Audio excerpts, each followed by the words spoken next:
Hey everybody, Jake and Gino here, and today we're revealing the secret strategy to spot value in multifamily real estate. GDad, it's a hot market out there, and you need to be prepared to pull the trigger quickly when you identify value in this market. So, what does value look like, Mr. Gino? Jake, I know that you like alliterations, so I want Okay. everyone to write this down. Proper preparation prevents poor performance.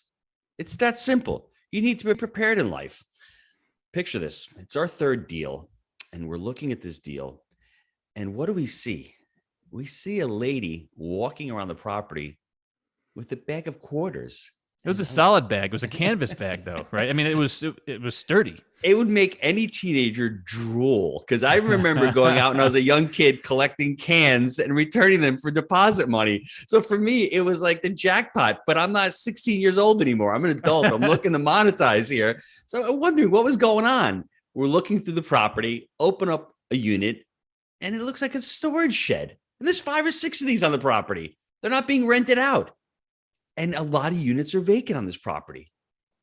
95 build, nice looking property.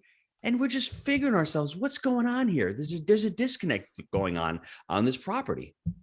It was just crazy to see that the thing that gave this person the most joy was collecting quarters every month. I don't know if that was the deal that she had with her husband, and that was her spiff or her bonus every month. And it was a lot of money. And we're talking 136 units.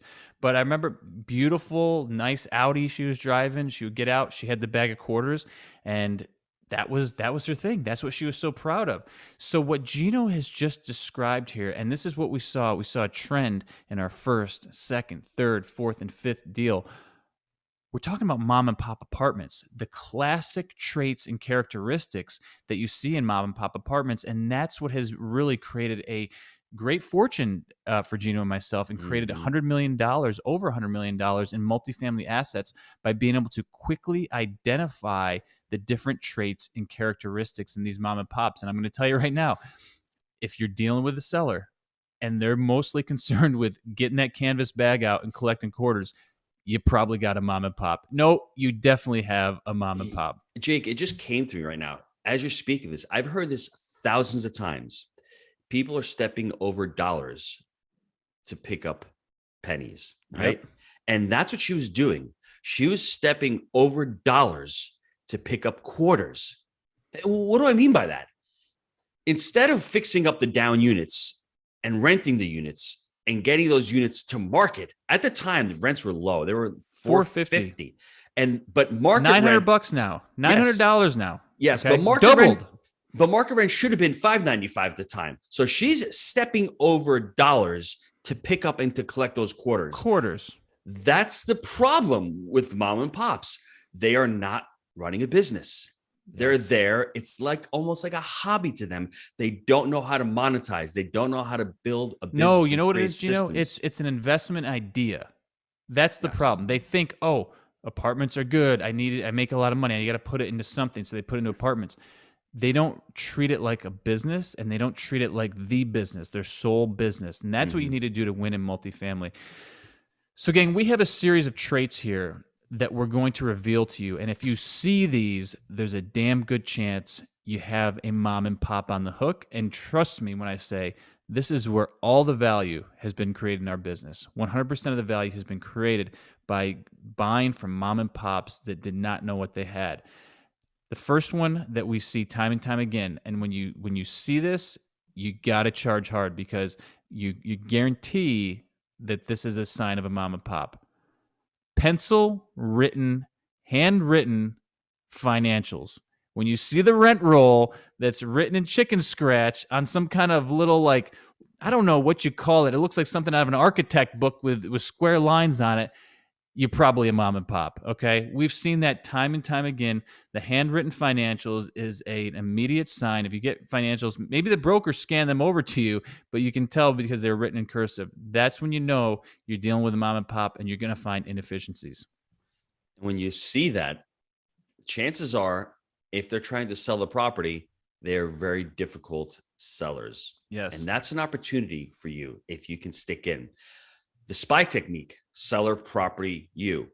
Think of how you can create value for that mom and pop seller. They're going to be difficult to getting financials over to your community bank. Work with them, be patient with them, try to coach them through the process and elevate them. And it's all about working with them and seeing how you can get that information over to them. You may have to walk into every single unit. You may have to speak to every single resident to actually make sure that the lease audit is Verify the verifiable. rent. Yeah. You got to knock on doors and say, "Hey, Joe, I see you're renting $500. When's your lease due?"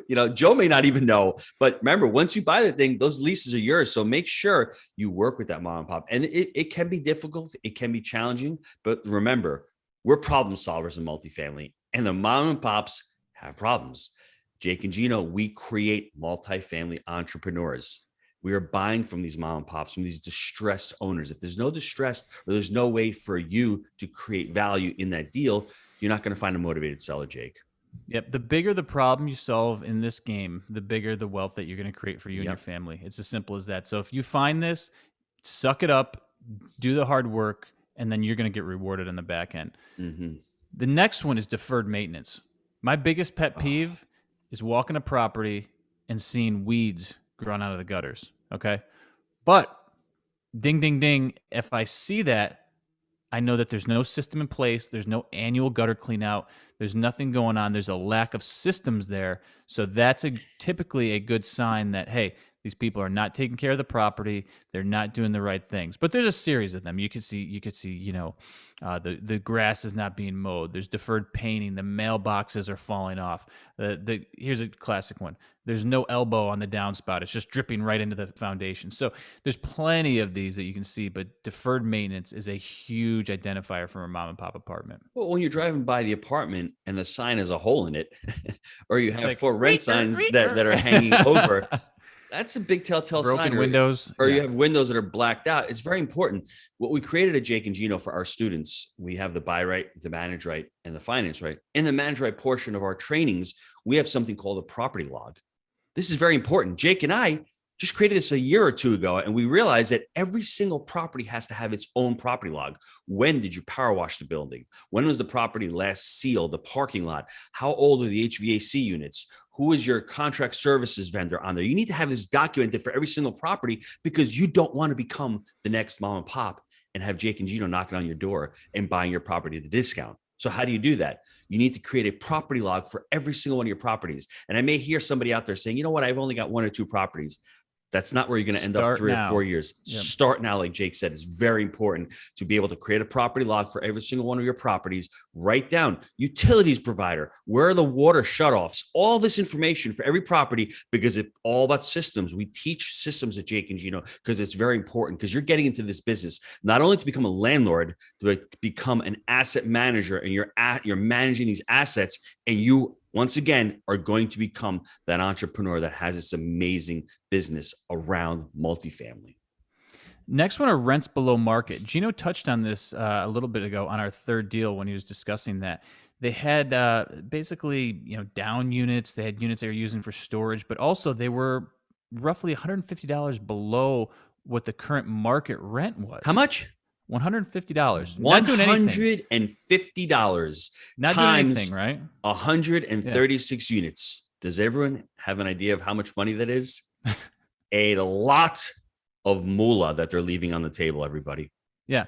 So basically, I mean, that was just a turn, making sure the floor is in good shape, paint. We weren't replacing cabinets. We weren't ripping out bathrooms, none of that kind of stuff. So that was just rents below market. So what we found, and we've coined the phrase the death spiral, is they don't know how to hire good maintenance. They don't know how to service the residents. So what they attempt to do is keep rents suppressed and hope the residents don't call. And that's the game plan. But what happens is more and more stuff is broken, and it starts this death spiral where, hey, we're going to keep your rents low, but don't expect us to service anything. People don't want that. That's not why people are renting an apartment. They want service. And we call it our blue ocean strategy, where we're here to give a high level of world-class customer service to our residents, because it's value for value. And we understand that's what the residents want. They don't want to be left out to dry when something breaks. They want functional equipment.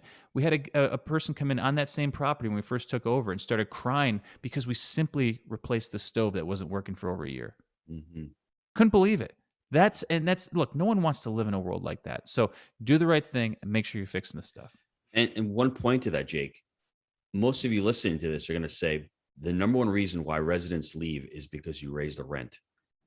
Totally false. The number one reason they leave is because you don't listen to them, is because of the customer service, is because you didn't fix the stove, is because that leaky faucet's been leaking for 3 months and it's just annoying them and it's bothering them. They don't know why they're bothered, but they're bothered and they're annoyed and they will leave. If you deliver that customer service, and the mom and pops do not keep up with rent bumps, you need to keep up with those rent bumps every month and every year.